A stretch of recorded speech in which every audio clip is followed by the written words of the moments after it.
রামু মিয়া একজন গরিব কৃষক। ছোট একটি গ্রামে পরিবার নিয়ে থাকে, স্ত্রী কল্পনা আর দুই ছেলে।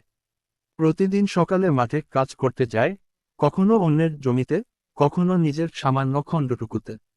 খুব কষ্টে সংসার চলে, তবুও রামুর মনে একটা বড় স্বপ্ন, ছেলেদের পড়ালেখা করিয়ে মানুষ বানাবে।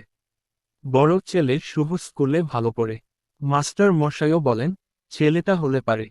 একদিন শুভ বলে, বাবা, আমি ডাক্তার হতে চাই। রামুর চোখে জল আসে, কিন্তু মুখে হাসি, তুই পড়, আমি যা পারি করব। সেই থেকে রামু আরও বেশি পরিশ্রম করতে শুরু করে। সকালে মাঠে, রাতে পাট বাছাই, ঘুম যেন বিলাসিতা হয়ে যায়। বছর পাঁচেক পরে শুভ মেডিকেলে চান্স পায়। গ্রামে হইচই পড়ে যায়। লোকজন বলে, রামু মিয়া তো ভাগ্যবান। রামু মুচকি হেসে বলে, ভাগ্য না ভাই, এটা আমার স্বপ্নের ফল। গরিব হই, কিন্তু স্বপ্ন দেখা থামায় না।